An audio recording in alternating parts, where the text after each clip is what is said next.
Hi everyone. If you haven't had a chance to sign in on the sign-in sheet over there, please feel free to. That way we can add you to all our telemarketers and information. So today will be lightning speed. We'll be doing 1,000 years in 1 hour, just like we did last week. Are there any questions off of where we ended up last week? We actually did less than 1,000 years last week. We'll do more than 1,000 years this time. So we'll take the speed up just a little bit more.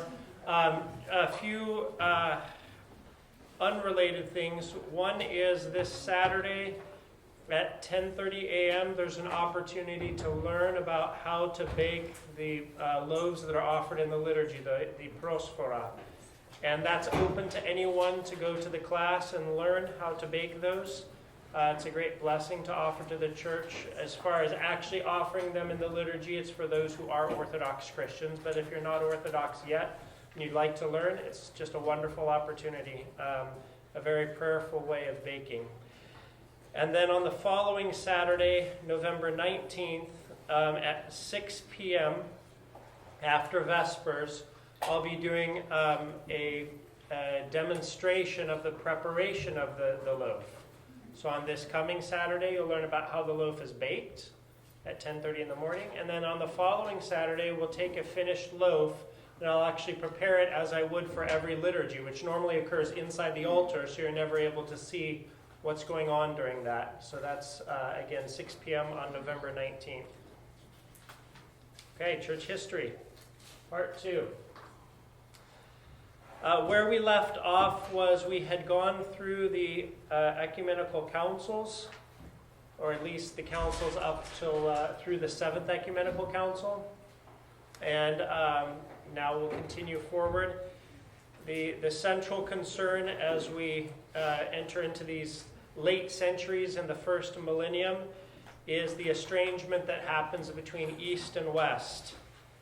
So that estrangement had many, many aspects to it. It started as early as the 4th and 5th centuries, when in the 4th century, Constantine the Great moved the capital of the Roman Empire to a small town, strategic city called Byzantium, which eventually became known as Constantinople. It's at the mouth of the Bosphorus Straits, highly strategic place because you can protect all trade traffic between the Black Sea and the Mediterranean Sea. That's also a place of crossing between the Far East and the East. So he moved the capital there, and then what happened as a result is there were kind of two capitals with the Roman Empire. And so this had already occurred. There had already been emperors of the East and of the West within the Roman Empire, but this caused further kind of early division. And then what happened very soon after that, some of the historical things that were unrelated to the church, just historical situations, were the barbarian invasions in the 5th century. Who knows when was the fall of the Holy Roman Empire? 470, what? 476, if I remember correctly. That's another one. And that's actually the third one, so we won't get there yet. So the Roman Empire, according to our Western civilization classes, the Roman Empire fell in 476 when the barbarians invaded and overtook Rome. That's not actually true. That's not accurate. The Roman Empire continued on until the middle of the 15th century. But the way that we moderns look back on it is we call that the Byzantine Empire. So now all of you are going, oh yeah, Byzantine Empire.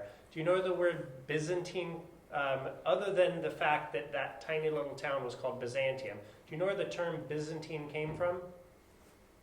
The 19th century in Germany. The word never was used. It's a historian's term to sort of describe this group that they didn't. I don't know whether the Germans just didn't understand or didn't know that this was the Roman Empire. In Turkey, the Christians are called Rum Orthodox, Roman Orthodox. So the term Roman was something that came when Constantine came in the 3rd century.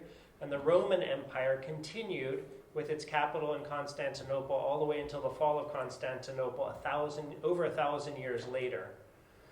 But in the West, the western portion of the Roman Empire fell into what we know commonly as the Dark Ages, when this great, huge empire, at least again in the West, fell into all these little fiefdoms, little princes and kings fighting against each other for many centuries. Again, we know much of this from our Western civilization and history classes. So one of those divisions that occurred was that Rome fell.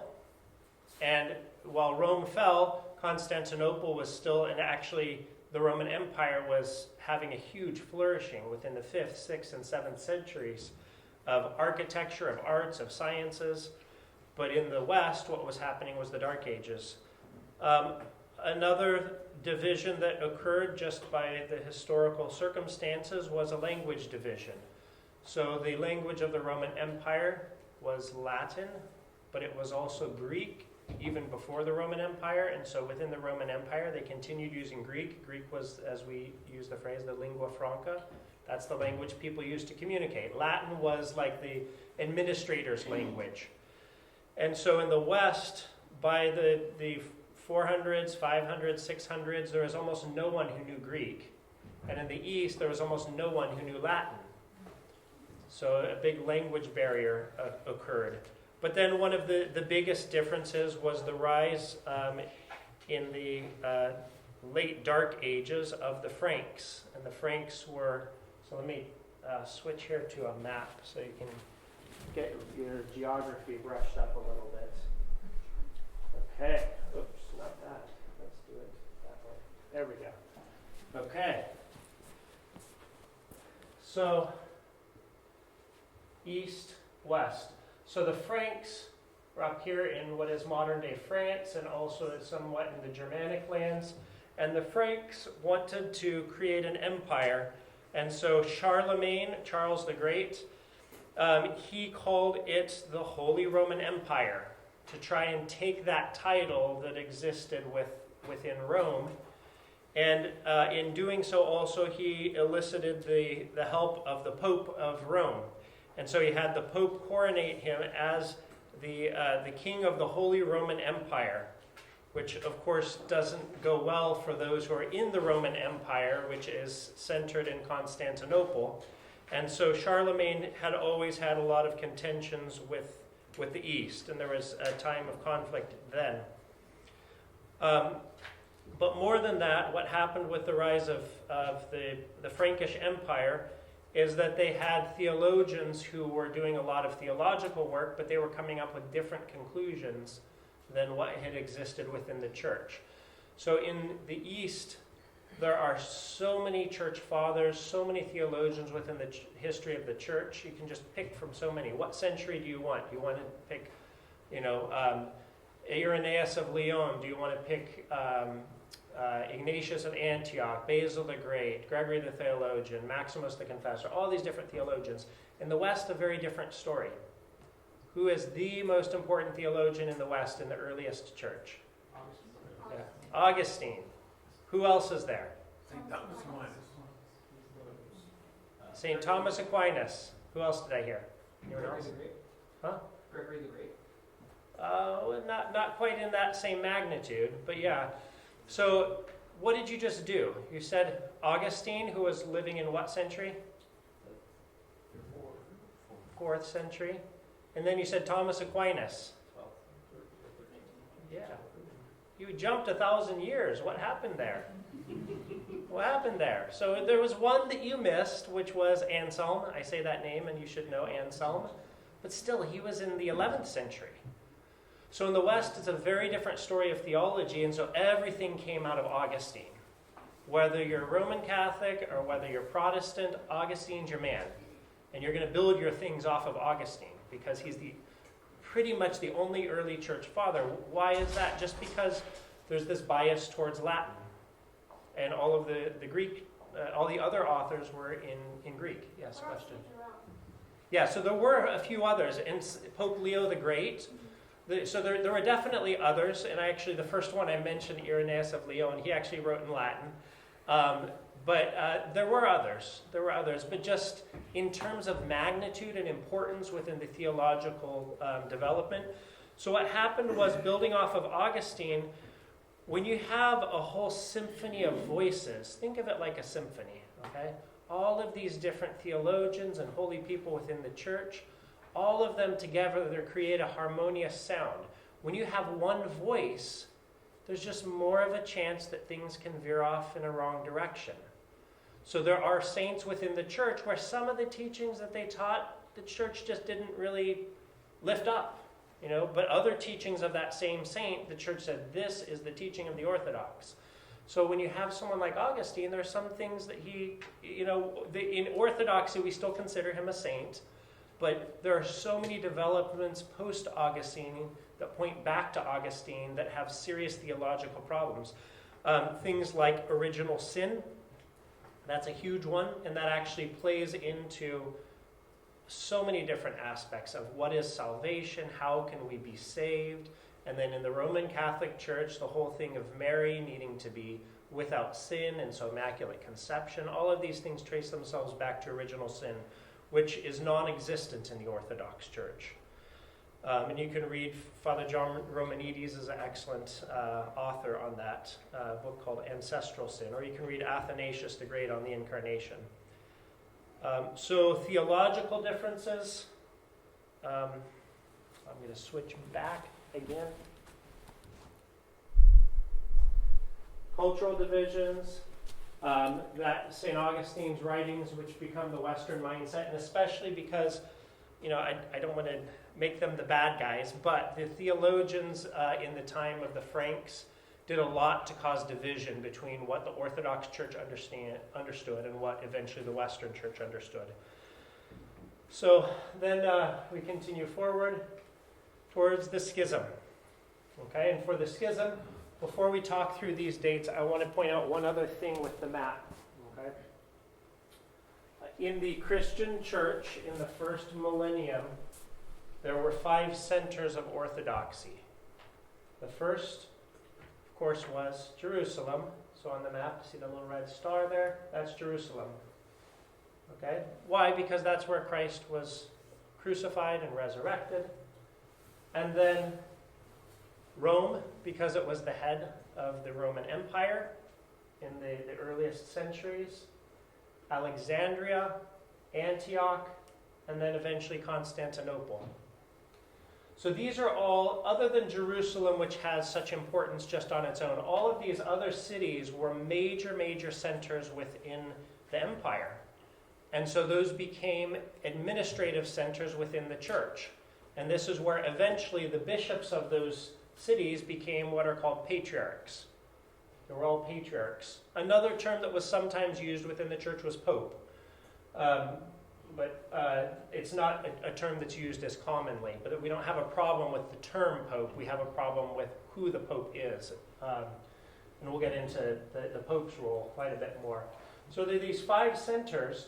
And as I told you, over here, this is plunging into the Dark Ages. Over here is a flourishing of the Roman Empire. And then what happens is eventually Islam rises from Arabia and comes out and conquers all of these places. And in very short time, 3 of the patriarchs are under Muslim rule. Okay, so they become the Christian minority in these regions. And then this is around the time of the rise of the Frankish Empire. And then furthermore, what happens is that Constantinople continues to be attacked by the Muslims. The Byzantine Empire, as we call it, or the Roman Empire, was centered around here.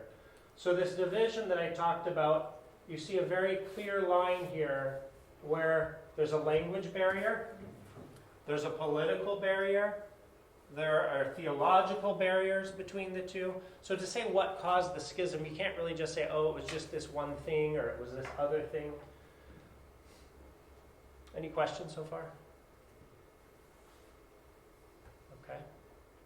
So we'll move back to the timeline in a little bit of what led up to that date that many of us already know, which is 1054, which is the date that we give for the Great Schism. But really, this is the nail in the coffin. Everything before that led up to it. So you can't understand the differences between the East and the West unless you know a person named Saint Photios, who is Saint Photios the Great, was the Patriarch of Constantinople, and he was in the 9th century. And Saint Photios, this was the time before this, way back in 589, in the Council of Toledo, was the first time that this phrase, the Filioque, was added to the creed. Okay? Filioque. And Son. The phrase within, at the very end of the creed, and in the Holy Spirit, the Lord, the Creator of life, who proceeds from the Father.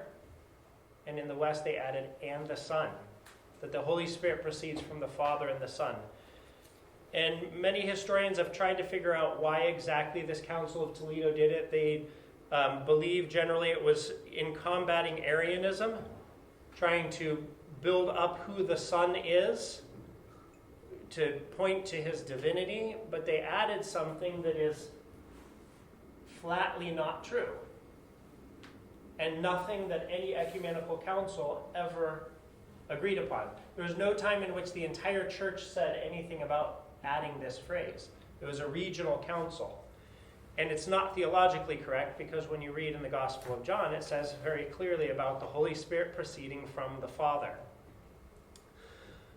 So it's, beside it being a theological error, it's also, because it was not at an ecumenical council and it was a unilateral change, it was something that the church never had universally agreed to.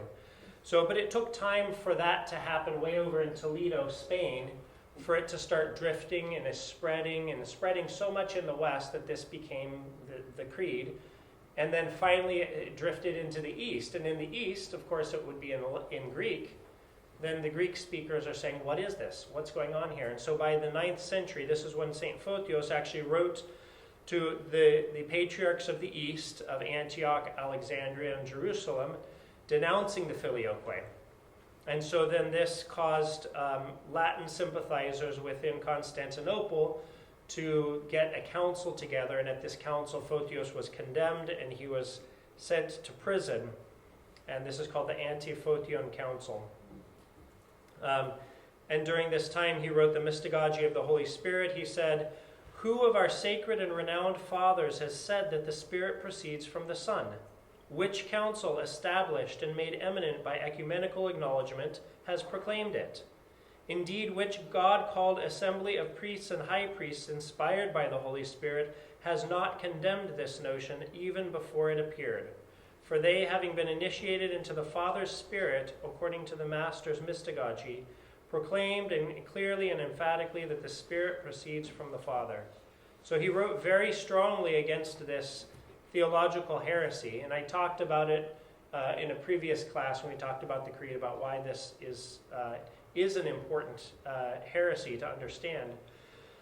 But then this caused more conflict between the Pope of Rome and the Patriarch of Constantinople and all the patriarchs of the East. And eventually, what we call the Eighth Ecumenical Council was inaugurated. And at the Eighth Ecumenical Council, St. Photios the Patriarch was reconfirmed as the Patriarch, and also the additions to the Nicene Creed were anathematized. So he said it's anathema to believe this. So that Eighth Ecumenical Council was accepted by Pope John VIII of Rome. So it was an ecumenical council. All of the leaders of the church agreed that this phrase should not be added to the creed. And in fact, that was counted as the Eighth Ecumenical Council by Rome until about the 11th century. And in the 11th century, they went back and said, no, actually, this other council where Photios was deposed, that's the Eighth Ecumenical Council. So there was unanimity within the church. And then in 1009, the Pope was removed from the commemorations, and finally in 1054, the Patriarch of Constantinople was excommunicated, and then therefore the Patriarch of Constantinople excommunicated the Pope, and that was the end of the union of the church. Any questions? Anything about the filioque or any of that? So that's all leading up to the schism. So then the differences just start multiplying and multiplying. So one of the biggest differences is in the primacy of the Pope. So the Orthodox Church has always said that the Bishop of Rome, before he went into schism and became what we know as the Roman Catholic Church, the Pope of Rome has primacy of honor, first among equals. Because when you have a conciliar method of decision-making within the church, you always need to have someone presiding. So in any meeting, you have the person who's leading the meeting. So likewise, in an ecumenical council, all of the bishops within the church are listed and ordered according to their seniority. Does that mean that one is greater or more important? It doesn't mean in terms of decision-making at all. It just means that this is a person, whoever is on the top of the order will be leading the meeting. Okay, and so this is the way that the church always understood the Pope of Rome, to have this role of first among equals, as sometimes as an arbiter, if there are two other patriarchs that are having issues, that they might talk to the Pope of Rome to resolve them. Sometimes, actually many times within the church, like when Athanasius was expelled from being the patriarch of Alexandria, he went to Rome, and that's where he was exiled. And then eventually he was brought back to be patriarch. So there are many times in which the Pope of Rome fills this role of being the first among equals. What is the crucial difference? Unilateral decision-making. That's the crucial difference. And in the church, a bishop can make a unilateral decision that's administrative. That's what it means to be a bishop. As you say, I'm going to place this priest here, I'm going to open a church here, close a church here, I'm going to change these things around. The bishops have this administrative role, and this role is their spiritual, the shepherd of the flock. But it is not a role of making theological decisions. A very important distinction. And so when the church has important theological considerations to make, it comes together as a council. And this is where the Pope of Rome, and again, we can look at a lot of historical things, because what happened during the Dark Ages after the capital of Rome was conquered, the Pope became the arbiter for all of these kings and princes all over Europe. And so what happens, if you think of it, is the political structure looks up to the religious leader. And in the East, it was never that way. There was more of a symphony between them. There were times when the patriarch condemned the emperor. Whether the emperor was then kicked out or not, sometimes that happens, sometimes not. There were times when the emperor deposed the patriarch. So there was more of a healthy balance, if you will, between these two. And so all of the patriarchs never had this sense of, I am over the political leaders and I determine the goings on of the political leaders. Whereas in the West, this was a role that the Pope was raised and raised and raised into. So things were centralized, especially with Frankish influence. That was kind of like a convenient relationship where now, as the Frankish Empire expands, the Pope has more and more power. And then, So the Roman Catholics take these phrases from the Gospel of Matthew about upon this rock. They say that this then means that therefore the Bishop of Rome is the one who has the final say within the church. And we could talk much more about that phrase within the Bible, but in the interest of time, we won't. Okay, so other key differences, many things that come much later. Things like Immaculate Conception and Papal Infallibility. Immaculate Conception says that Mary was born without sin. It's a necessary theological conclusion for original sin, because Orthodoxy doesn't have original sin. Therefore, it's incomprehensible. Infallibility was a late doctrine as far as it being an actual teaching of the church. Papal infallibility means that the Pope, when he is in a particular state, when he's ex cathedra, I believe is the phrase, that whatever he says is the truth of the church. besides this being a serious problem, it's also just not true, because there are times when popes have done things theologically that have been condemned by subsequent popes. And how could you have something like that? Yes? If I understand right, the Pope has only said something ex cathedra or whatever, like once or twice ever, right? In the history of the church? Maybe that's No. wrong, but okay. No, it's quite a bit more than that. But yes, understandably, with the Roman Catholic Church, it's narrowly defined for that reason. Yes? Oh, I was just going to say, I thought it was only twice since the doctrine came out. Oh, yeah, it might be twice since the doctrine came out. So, but it backdates, if you will. It refers to all of the theological things that were on before that. So that's why, even though it's a late teaching and doctrine of the church, it's not just saying from 1870 forward is the Pope infallible. It's saying all the way back. So, yes.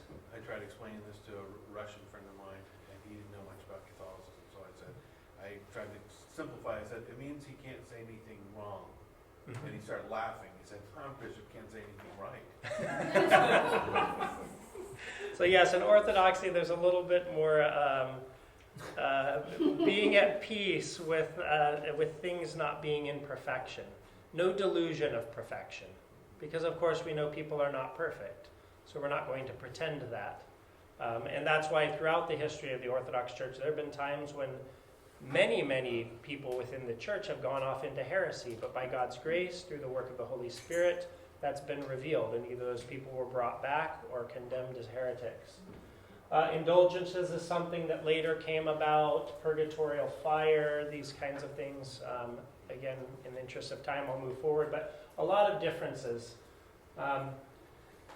How the Eucharist is, this idea that the Eucharist is unleavened bread, is something that was a novelty in the West. The word within the New Testament is artos. It means leavened bread.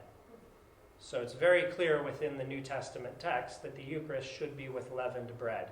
But I think it's something to do with the Old Testament and the misunderstanding about that. So in the West, what has prevailed has been unleavened bread, the wafer. Baptism by sprinkling, something that the Orthodox would never do except in extreme circumstances. It would never be the norm. Full immersion is how we baptize.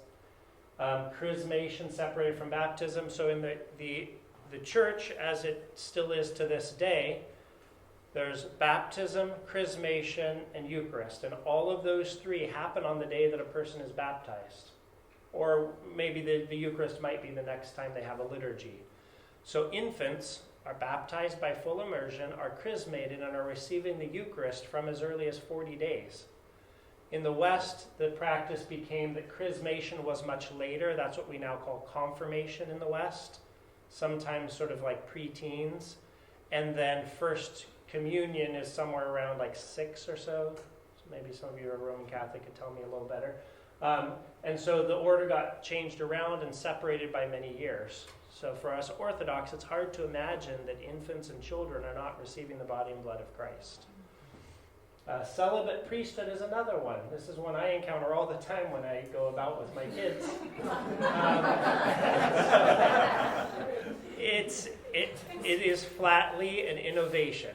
Around the 7th century, the bishops within the Roman Catholic Church started imposing celibacy upon the clergy. I can only imagine how that flew, but somehow they managed to make it happen. And so ever since then, there's been celibate clergy, with very rare exceptions.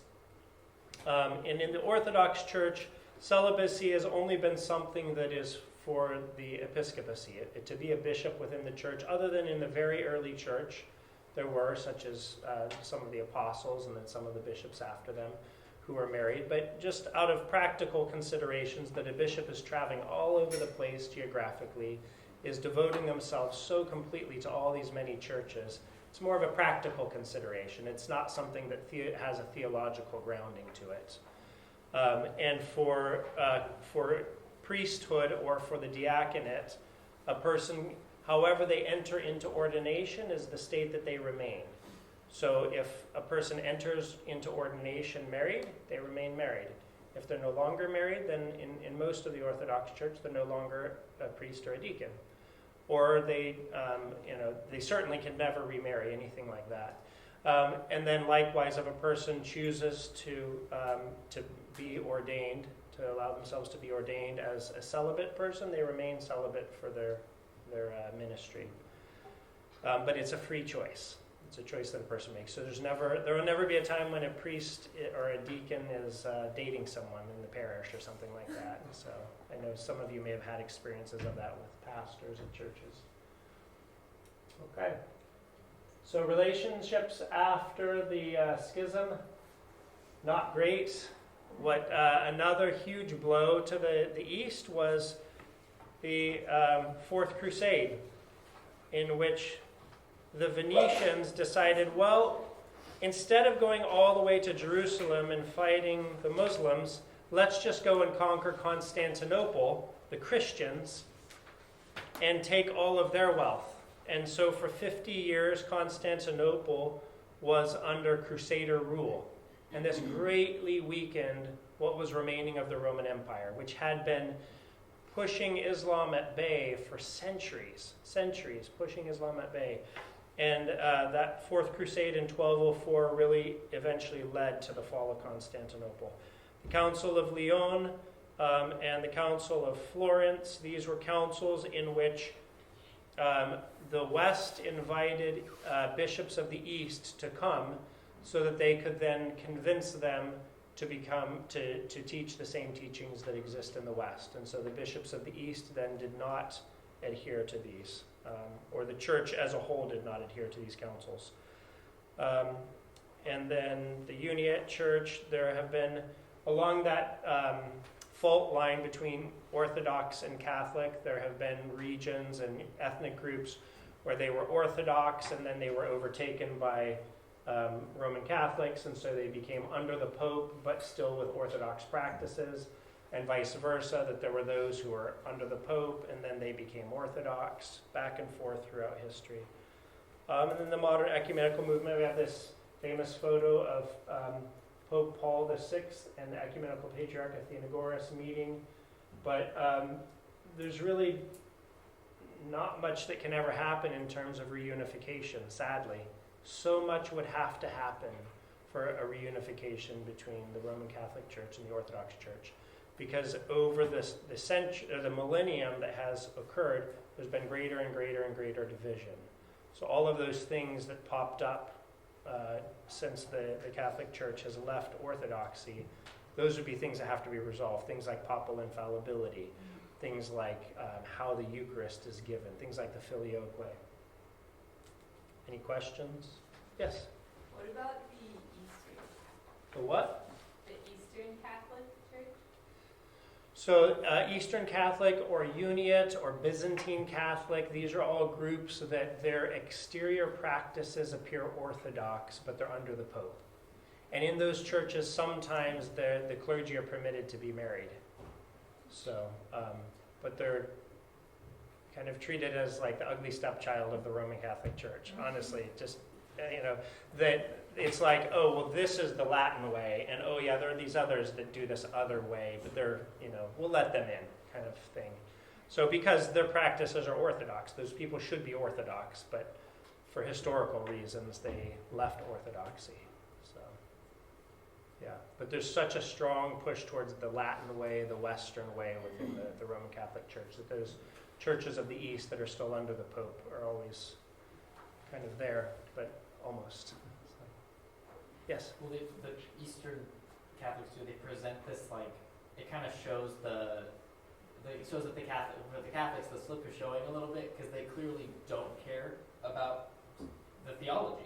Because in the Eastern, so like, I was baptized Melkite, so in the Melkite church, they do everything. I mean, they even accept the councils. They look to the Greek fathers. They do like everything. They don't say the Filioque in the creed. Mm-hmm. So it's like for the Roman Catholic Church, it was more about like, well, yeah, we just wanted to. We just want you to come in. Yeah, it doesn't matter what the theology is. Yeah. So it kind of like. Yeah, and so there's been a lot of looseness where these groups can still do things that are Orthodox practices, but then they have to pledge their allegiance to the Pope. Yeah. Yes? So, because I've only ever heard this described from a Western perspective, I know that the Catholic Church currently, if you were to go ask, they say, oh yeah, the Orthodox have valid sacraments, and the Catholic validly receive sacraments from an Orthodox person. I've never heard, how does the East see the modern Catholic Church? So that's an interesting point. One of the things when the timeline, for those of you who have it in front of you, on the timeline, it's a straight line down the left side for Orthodoxy. And then you see the split off of Roman Catholicism and then Protestant. So early when I started doing these catechism classes, I thought, what does that look like for a Catholic? And I looked everywhere online, and there's nothing that is the converse of that. The Catholics are unwilling to say that Orthodox are not in communion. They're unwilling to say that. Okay, and that sounds like, oh, that's so nice of them, but that actually shows where the error is. Because for the Orthodox, Roman Catholic has not been in communion. We don't share chalices and altars, and there's nothing like that. And it's true, if you go to any Roman Catholic priest, he'll say, oh yeah, you can get married there, you can have communion there, everything there is fine and valid. Because from our perspective, the heresy, the separation has occurred by them. They don't see that. It's weird. Like if you actually really kind of press, like, well then, why aren't the Orthodox, are you in communion? Well, not quite. The answer is, I don't know exactly how they say, because to me it kind of reveals where that, because when you look at it historically, the Pope can always, or the Roman Catholic Church can always say, this was the center of the church, this was the first apostle, therefore we're right, and those Orthodox are wrong. And then the Orthodox can say, no, but that was just one pope, and we have all these patriarchs, and so we're right, they're wrong. And it can look very equal. But when you get to something like that, it kind of reveals the deeper things that are there. So, I don't know, the answer was bouncing around there a little bit. Hopefully it made sense. Any other questions? Okay, yes. Oh, sorry, your hand is right behind the pillar. No, use your other hand and I'll see you. There we go, I see you now. The difference in worship, noticeable difference in worship between the Catholic Church and the Eastern Orthodox Church is the Catholic Church seems to use instruments for their worship, and the Orthodox Church seems to use only the choral worship, meaning you only sing with a choir rather than play with instruments. So, does that have kind of significance? Yeah, so the observation you've made is that in Orthodoxy the music is a cappella, with few exceptions. And in the Roman Catholic Church, they use instruments within the worship service. So the Roman Catholic Church was a cappella for many centuries, and then somewhere along the way they involved instruments. I know that the Orthodox would always have an aversion to instruments because our voice is the God-given thing that is given. And so this is why the Orthodox have always had a cappella music. I can't really say why the Roman Catholic Church decided to do otherwise. But yeah, that's definitely something you notice. Another thing you notice, how many of you have been to a Roman Catholic Mass? Okay. So what do you notice about the altar? It's open, yeah. There are no icons, no walls, no nothing. It's right there. The table's right there. And where does the priest stand? Behind it, facing the people. Facing the people, right? So this is another thing, an innovation that came around with Vatican II. Sort of a logical, rational argument, which was the people can't see anything that's going on, so let's turn that around so the people can see and feel more included. It actually has the opposite effect, because then they become the spectator and the priest becomes the one who's showing them things. In the Orthodox practice, even though you can't see what's going on in the altar, that's because the priest is with all of the people facing the same direction. But that's relatively new within Roman Catholicism. Anything else? Let's move forward. Okay, so now we get into the 14th century. And Hezekism. Let's all say that together. Hezekism. Good. Hezekist is a person who practices issυχία. Ησυχία is the Greek word for stillness, silence. Ησυχία.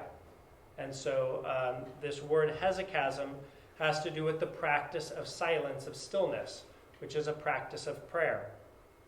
And Hezekism was well established within Orthodoxy because it is the practice of silent prayer, interior prayer within the monastic world. This is how a huge part of how prayer was practiced. And what happened in the 1300s, the 14th century, is this guy named Barlaam, the Calabrian.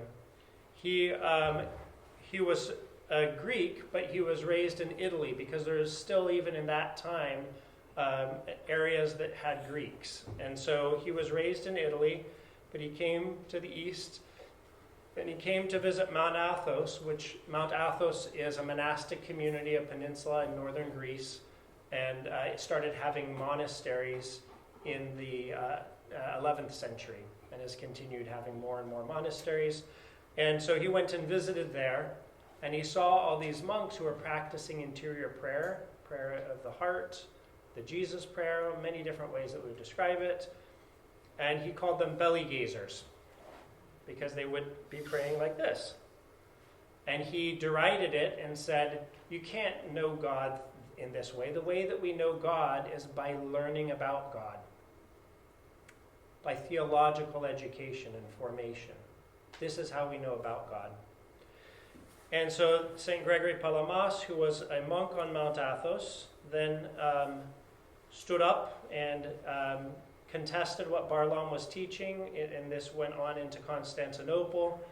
And there were, as a result, councils that eventually resulted in the Ninth Ecumenical Council. And at the heart of this, and this is why, this is big stuff, okay? This is why in a Sunday of Great Lent, we always commemorate St. Gregory Palamas. And what is important about this is, can we know God? Can we know God? To the Orthodox, the answer is yes, we can know God.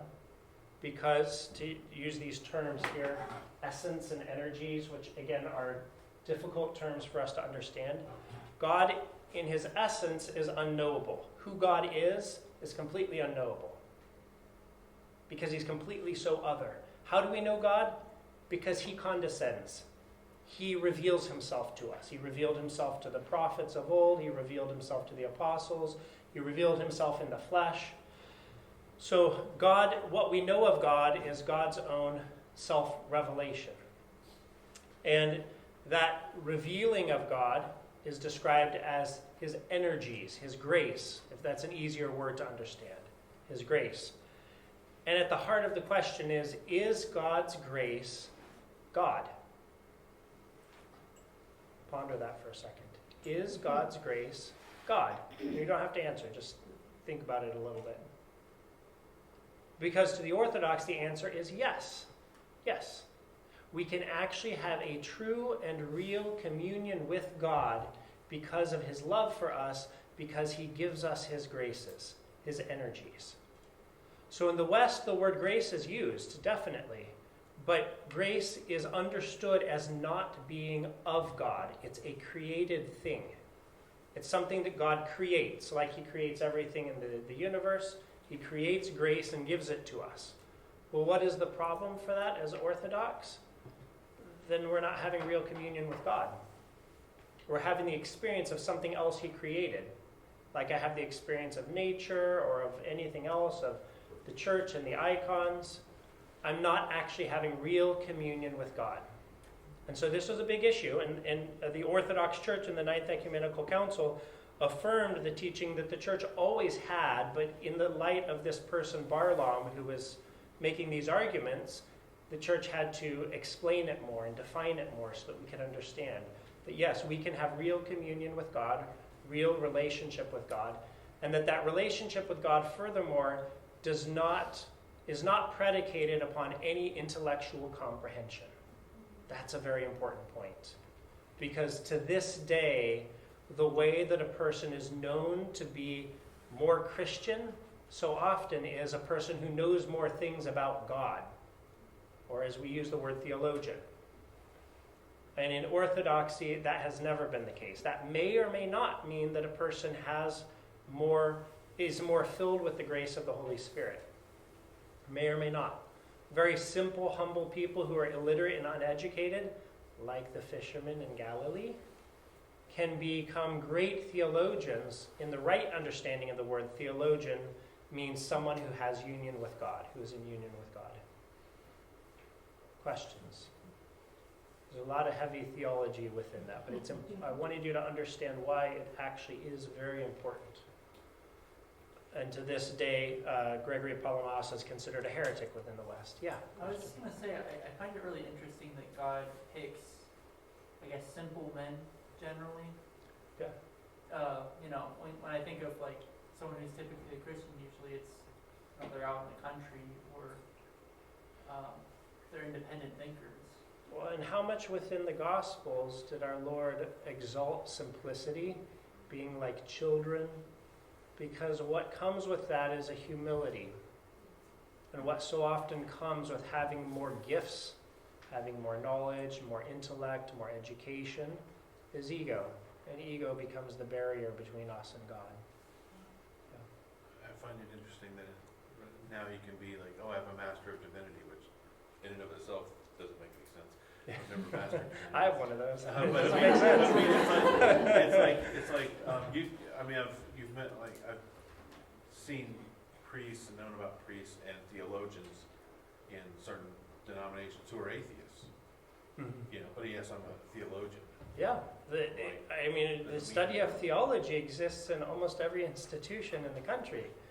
No matter how that institution views God, no matter how the people in that institution view God, no matter how the people within the theology department of that institution view God, they still have a department called theology. So yes, you can do deep studies of God in an informational way that has no connection with God whatsoever. Yeah, it's very disturbing. But the reliance, so to step back a little bit in this whole thing of Gregory Palamas and Barlaam, really at the heart is the heart. It's a leaning towards, a preference towards the heart as the spiritual core of the person versus the mind. And this is like stepping back far enough, this is such a crucial distinction between East and West, because the West has remained to have the rational mind as the way in which we commune with God, the way in which we understand and know about God. And in the East, if anything, the answer would be don't trust your thoughts. We have a lot of skepticism for our minds. Our minds are still a great gift from God, but our minds are broken just like the rest of us. And so we don't see that as the highest standard. Rather, what it is often described as the heart, or more properly as the nous, which is our God-sensing faculty within us, which again does not require any intellectual knowledge whatsoever. So it's very democratic. It means anyone, no matter how mentally handicapped they are, no matter how young they are or old or whatever, anyone can have a deep communion with God. Any other questions about that as you ponder it? So let's move forward. So that was Hezekism, and I won't read these quotes. We'll just continue forward. Okay, so next we have the conversion of the Slavs, which goes back in time a little bit, but this is an important thing for us to understand, is that in the 9th century, St. Photios, who I mentioned before about the Filioque and about his conflict with the Pope of Rome, he also sent Cyril and Methodius to the Slavic lands, the lands of people who are speaking in the Slavic languages. And these two missionaries came there and gave them a written language. They had no written language, and so to this day the letters that are in Russian, in Serbian, in all the Slavic languages are called Cyrillic. That's from St. Cyril. And they converted Prince Vladimir, and then Princess Olga, his mother, or his grandmother. And I won't tell too much about it, but there's a beautiful story about emissaries coming from Prince Vladimir, coming to Constantinople, going into Hagia Sophia and saying, we didn't know if we were in heaven or on earth, because the worship within Hagia Sophia, it's an incredible structure. So Hagia Sophia was the largest structure in the world for almost a millennium. As far as a structure people could be inside, not like the pyramids of Giza or something like that. And it was at the very heart of Orthodox worship for centuries and centuries. And then when Constantinople fell, which we'll talk about in a moment, it was converted into a mosque. So in 1453, Constantinople fell, and Christians, now we have to recognize that in many of the Christian lands this had already happened. I went to the Holy Land in June, and in the Holy Land, everywhere you go, you would see the ruins of Byzantine churches, of Christian churches. Because when the Persians came there in the 7th century, they destroyed so many churches that you can't even imagine. And so these lands had become Muslim lands much earlier than this date. But this is when Constantinople fell, the very last of the Roman Empire was at this time. So the Orthodox in Constantinople were outnumbered 20-1. The last service was held in Hagia Sophia, and the emperor died fighting on the walls after having received communion. So under Turkish rule or Ottoman rule, Christians were second-class citizens with very limited rights and privileges and opportunities. They paid heavy taxes. They had to wear distinctive clothing to show that they were Christians. The church could do no missionary work, so it was a time sort of like the Dark Ages within Europe where many things were suppressed. And during this time, the church looked more internally, trying to keep those who were still faithful, because many of them were converted to Islam, keeping those who were faithful still within the faith. This was also another time of many martyrdoms. As the Ottoman Empire eventually waned and it collapsed in the early 20th century, as the Ottoman Empire waned, more and more persecution of the Christians, more and more martyrdoms, and many of our saints that we commemorated are, as new martyrs, are those within the last 500 years under what's called the Ottoman yoke.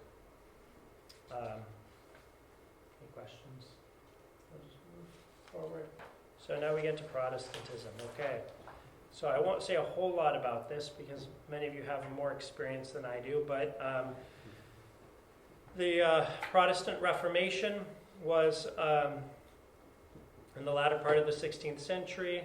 Lutheran scholars wanted to spread Protestantism to the east, so they visited the Patriarch Jeremias II and gave him a copy of the Augsburg Confession.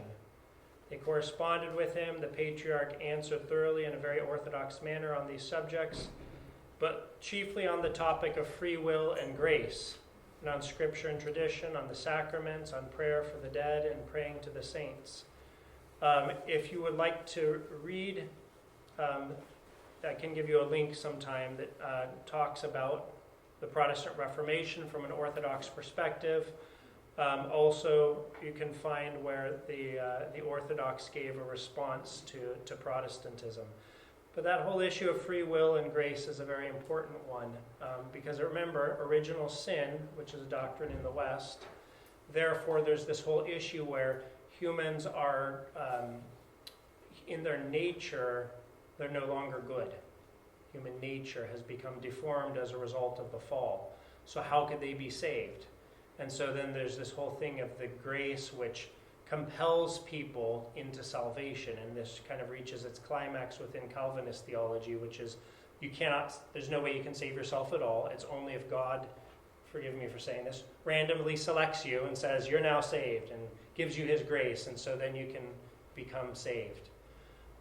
And all of this, you see how it all weaves back to original sin, to that doctrine. In Orthodoxy, we say emphatically that human nature is good. because everything God creates is good. So we always have within us some kernel of the ability to turn towards God. And that's why our freedom is so important, because if we don't have our freedom, we can't love God. And that goes back to earlier classes. Any questions? Anything? I won't dwell too much on the Protestant Reformation, but suffice it to say that you can read more about this online now, which is nice. But there is a good film on tresagianfilms.com that's about the Protestant Reformation from our Orthodox perspective. So we're getting close on time, but I think we can finish this up pretty quickly. Okay, so we can't talk about orthodoxy and history without talking about communism. This is another time in which the Orthodox Church came under great repression, under great persecution. And it started with the Bolshevik Revolution in 1917. Many of you know these historical things. Tsar Nicholas and his family were murdered. Patriarch Tikhon was deposed. Tens of thousands of churches and monasteries were destroyed. Tens of millions of martyrs. The greatest number of martyrs in all of Christian history occurred within the Russian lands during communism. So many millions of people. We talk about the Holocaust. You can't even imagine the magnitude that occurred in Russia by Russian people against their own Russian people. So many, many people that were martyred. And all of the propaganda and anti-religious campaigns. There were times in which the church was infiltrated by communists. It's hard to even imagine that a priest or a bishop would be a communist and then espousing communist beliefs from their position, but yes, that happened. And so, I don't know how much more to say. In Russia, I know we can't talk very well about Russia right now these days, but Russia coming out of communism, there was a huge flourishing of orthodoxy, a huge flourishing of the faith, a rebuilding of churches, of monasteries, many people flocking to the churches. So a beautiful thing that has occurred there in the absence of communism. Okay, so now lastly we'll talk about orthodoxy in America. So where was orthodoxy first in America? It was in Alaska. Good. Yes. Question. Not question. Answer. You had the answer. Good. Thank you. It's everyone else, he raised his hand. So yes, Alaska in 1794, right there on the screen. And you can still go visit the places where St. Herman was on Spruce Island and on Kodiak Island. And St. Herman went there as a missionary. And the model of missionary work within Orthodoxy is quite different.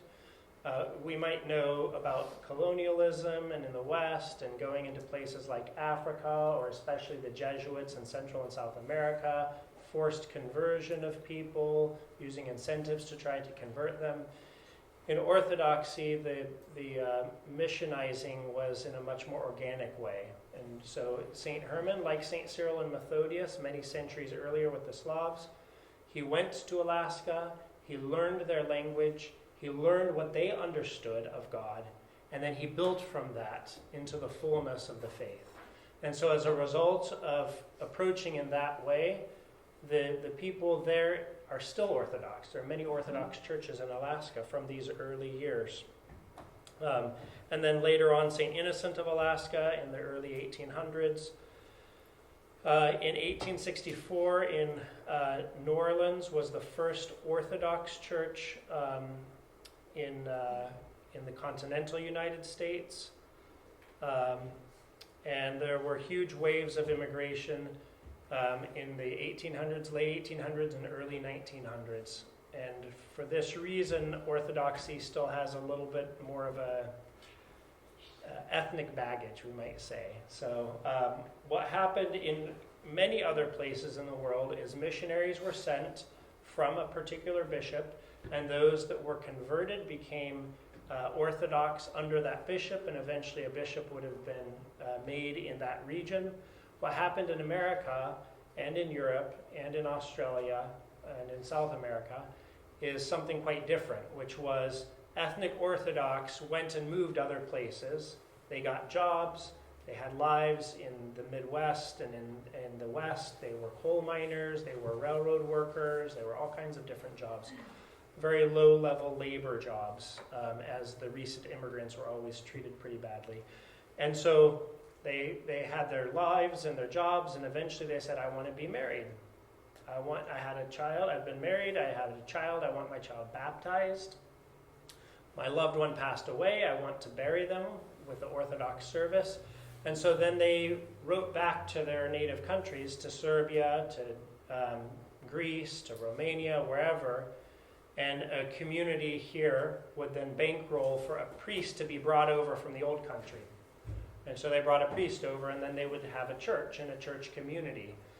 But as a result of this, what happened was all these little pockets everywhere where sometimes Romanian community and Greek community were right next to each other, both with their own churches and their own languages, and no sense of the greater world around them, of bringing people into Orthodoxy, and also no sense of even intercommunion, even going to each other's churches.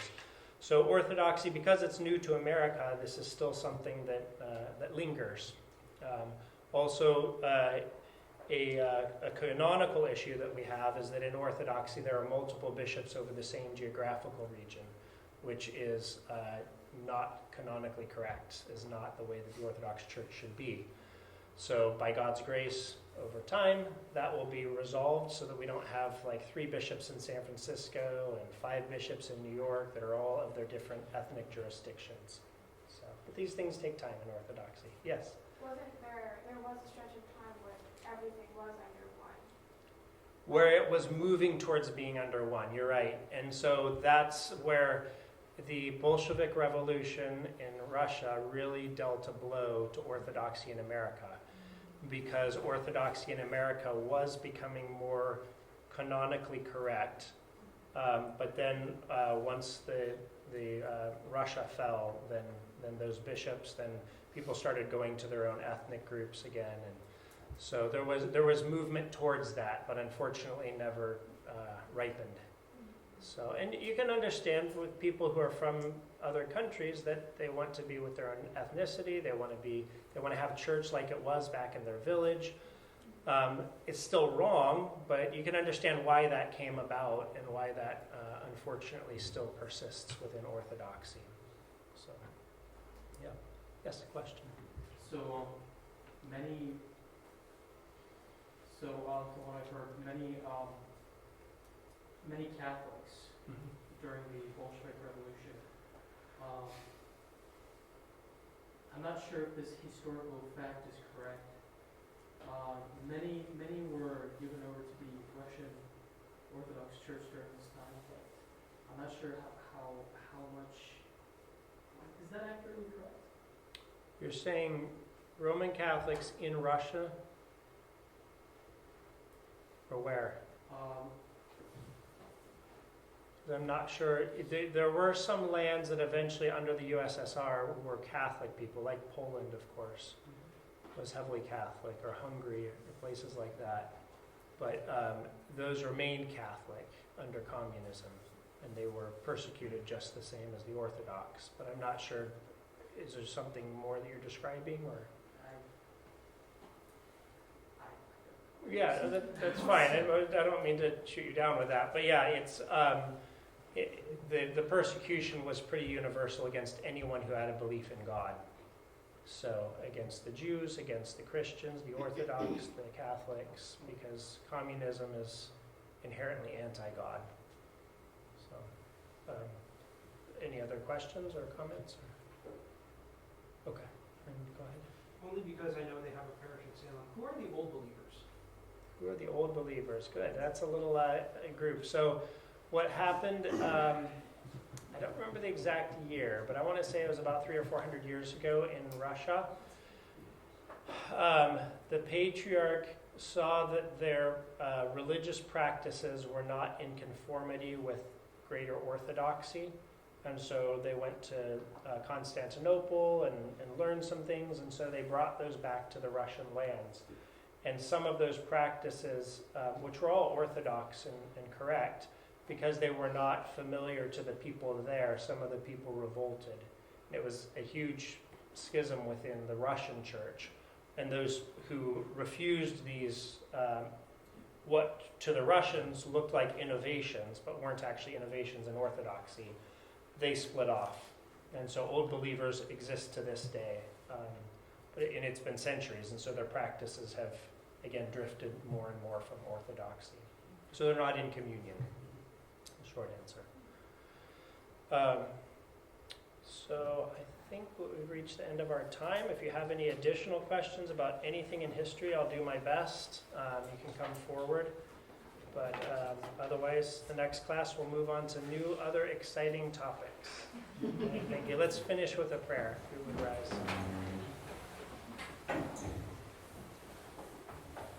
Christ our God, the truth and the wisdom throughout the ages, the fullness of the glory of the Father, we pray that you guide and enlighten us as we pursue you, as we seek out your grace so that we may have communion with you in fullness and in truth.